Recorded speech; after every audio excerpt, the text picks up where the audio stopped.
And we're live. Good morning, everyone. Shannon Young here, Fairway Independent Mortgage Corporation.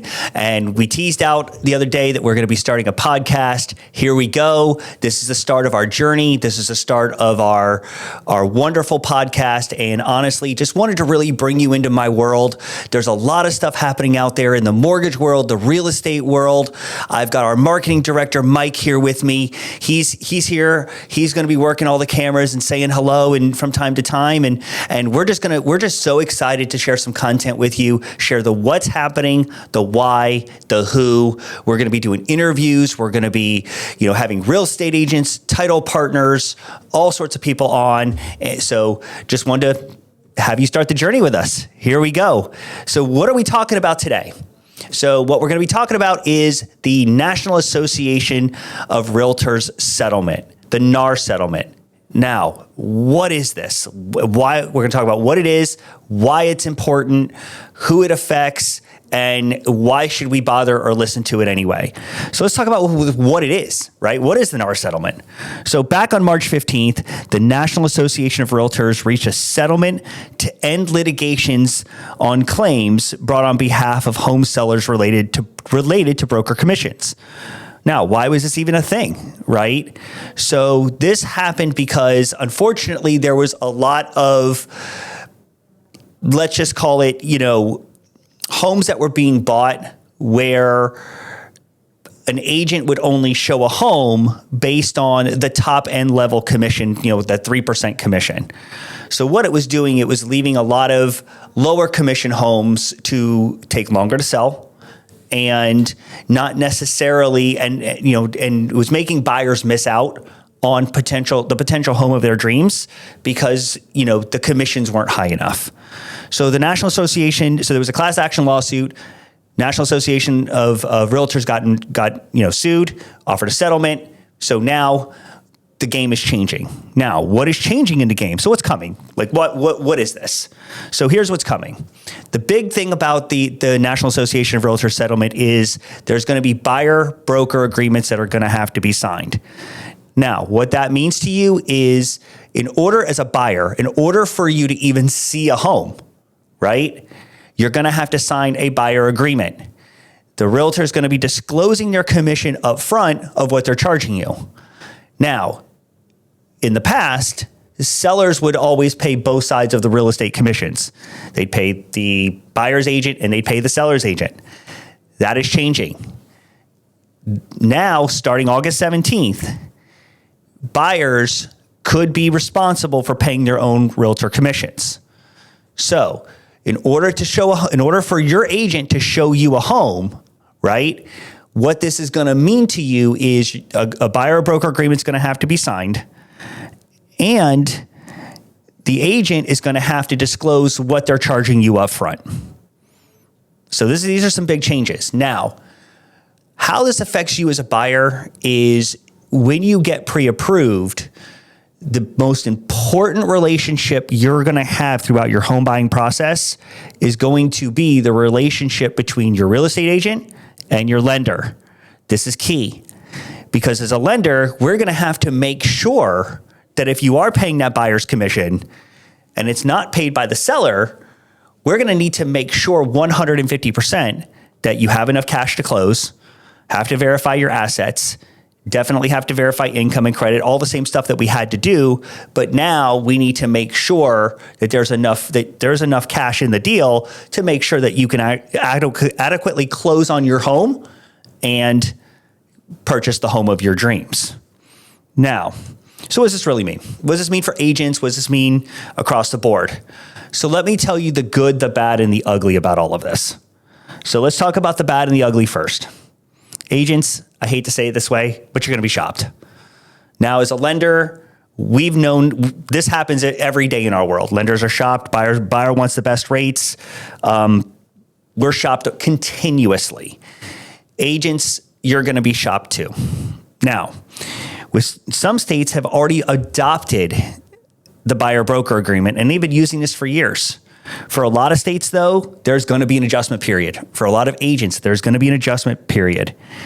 As a real estate agent, you're going to have to show your true value in the services you provide. Unfortunately, the days of just writing a contract and, submitting it and having the deal close, a lot of that's going to go by the wayside. Buyer consultations and presentations are going to be the thing of the future.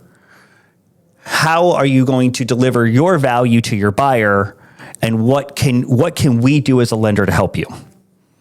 So here's the good. Here's all the good stuff that's coming.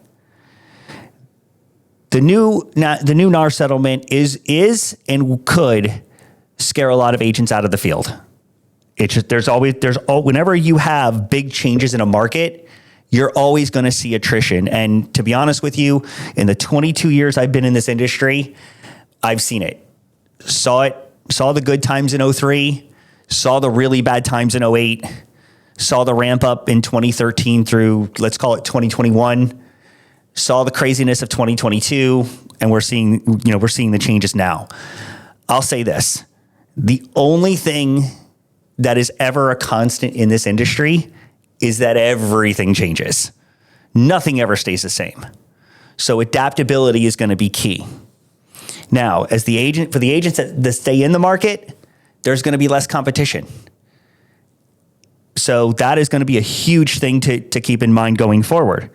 The successful agent is going to have 3 basic skills: negotiation skills, sales skills, and presentation skills. Partnering with a good local lender is going to be key. Back in the day, all the way, even up to as recently as now, real estate agents would have to show the value in their lender. Now, this is where we as lenders can help you show your value to your client. Why should they use XYZ Realtor? Well, you need to use XYZ Realtor because they are going to negotiate the best deal possible for you, show you exactly what to do and how to do it, define the home buying process, and make you and your family feel as comfortable as they possibly can. The landscape in regards to the agent, So let's back up here. I'm kind of going through my show notes a little bit here. So kind of jumped around just a little bit. So I want to get back to it. So a couple of other things that are also part of the good agents. And this is really this is the secret sauce. Having the buyer broker agreement is going to be key for you. This is something that we can't do. You guys can do something we absolutely can't. So with the buyer broker agreement, they're going to use you as a realtor. Now, the pushback I'm always going to get is, well, there's always going to be somebody that's going to do it for less, and there's going to do it for this and do it for that. Totally agree. This is something we've seen in the mortgage industry for years. However, there's 2 things I want to make 2 points I want to make here. Number one is, the buyer has to have a broker agreement signed to see a house, right? So the question I'll ask you is, if you don't have them sign the buyer broker agreement and they go to an open house down the street, I pretty much can guarantee you that listing agent is going to get them to sign a buyer broker agreement. And if they don't buy that house, they'll buy another house. So the question I would ask you in regards to overcoming objections about that agreement is, why not you?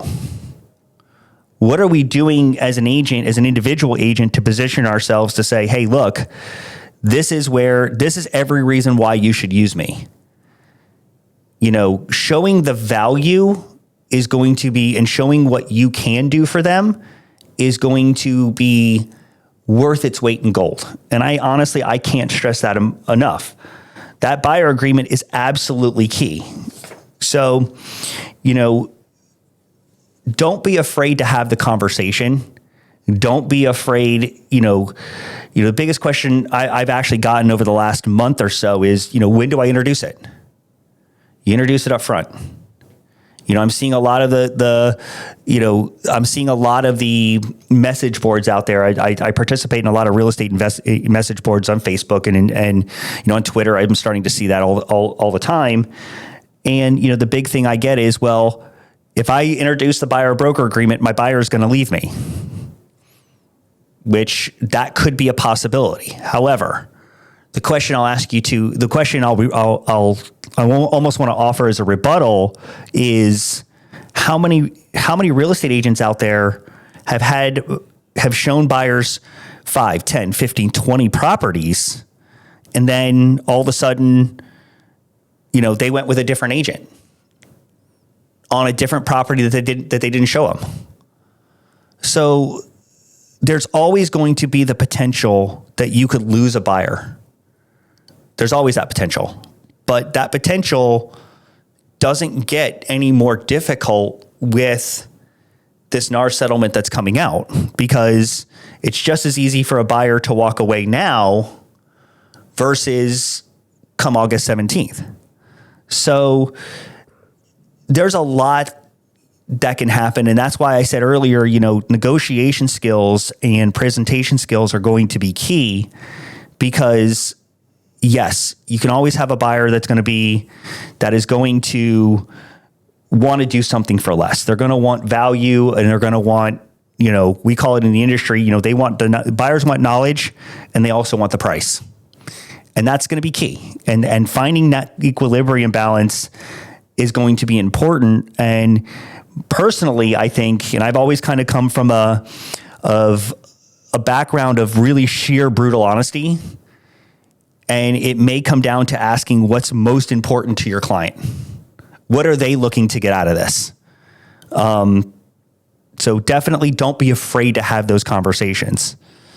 Now, if you want, I'm going to preface what I'm about to say here with, this is my opinion of the market.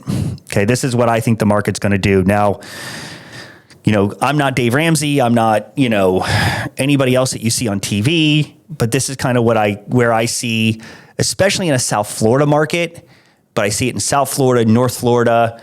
I'm seeing it in North Carolina where I'm licensed, Georgia where I'm licensed, Tennessee where I'm licensed. This is what I see is going to happen in both the short and the long term, right?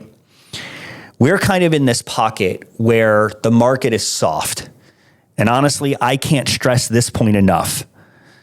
This is about as close to a buyer's market as we've seen since, I would probably go all the way back to 2015. And I think it's going to be as close to a buyer's market as we're ever going to see in the next 10 years. Now, why is that? Why is it a buyer's market all of a sudden? Well, the market's soft.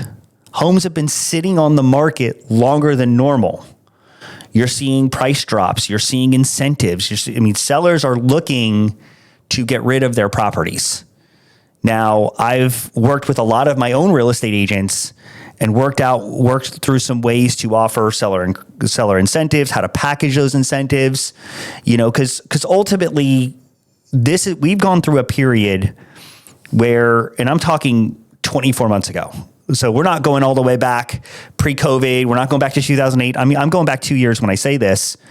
2 years ago, in almost every market in the country, a seller was able to command their price. And you heard the stories. Oh, we had 100 people at our open house. Cars were lined up at the street. I had to get security. I had to get police to direct traffic because people couldn't get up and down the cul-de-sac. These were real stories. We went from getting legitimately in some markets 50 offers on every house to now you're lucky if 2 or 3 people show up to your open house. So the market's definitely changed. Now, personally, what I think is going to happen is in the short term, I think the sellers will still look to pay the buyer's agents, because at the end of the day, it's almost like, you don't want to cut out most of your market, and most of the market right now is getting financing. Buyers are still going to use real estate agents, because at the end of the day, they need an advocate for them. Number one. Number two is properties have just been sitting on the market so much longer than they used to, and so much longer, now it's not uncommon to see a house sit for 30, 60, 90 days and people are freaking out. Sellers are concerned. How do we get our house sold?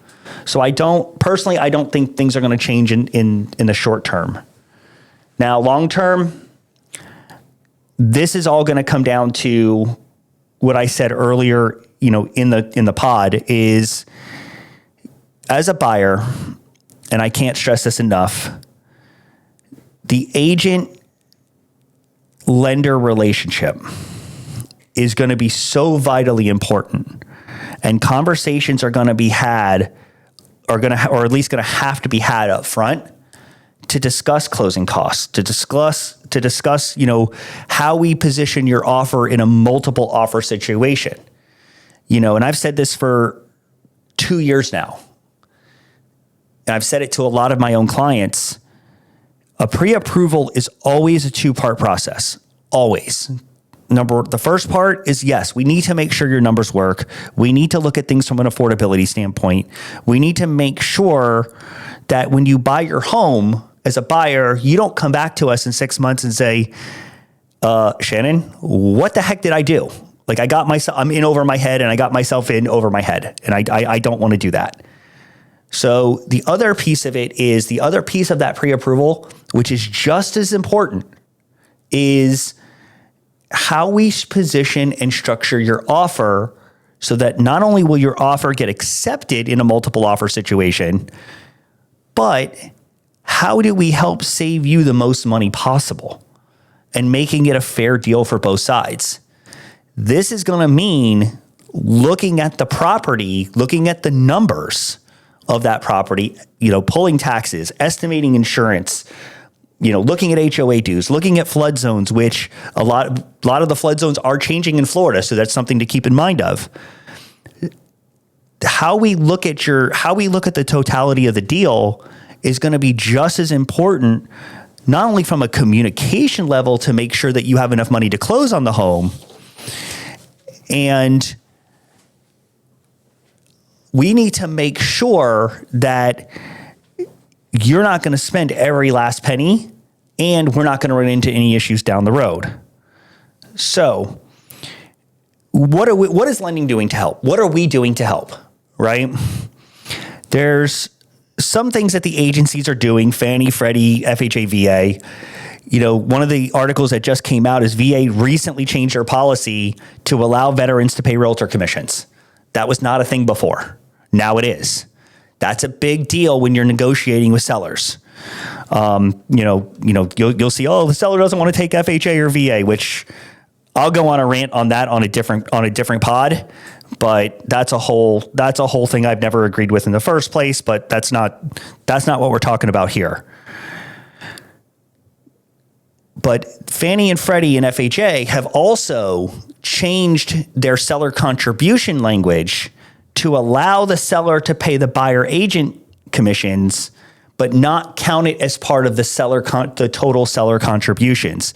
And that's a big deal, because if the seller is paying, let's say, your max on a conventional deal less than 10% down is going to be 3% towards closing costs, that doesn't get rolled into the buyer's agent commission. So that's a big deal, and it's an important key thing to know.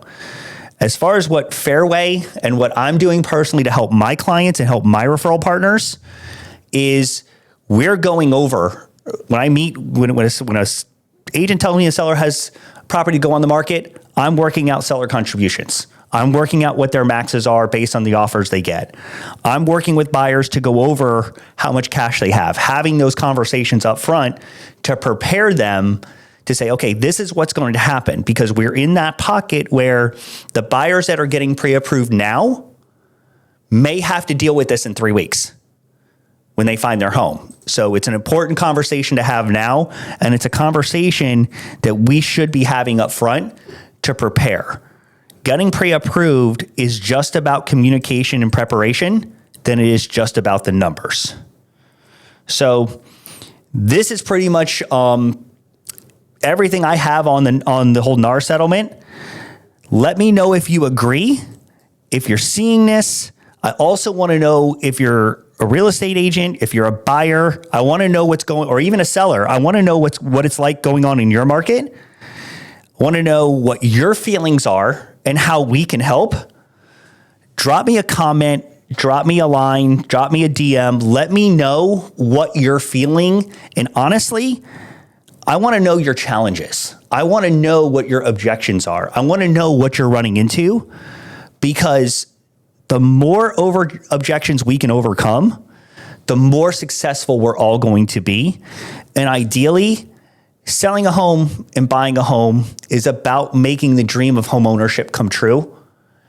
Also, how much money we can help save you in the process. This is Shannon Young. I'm a mortgage loan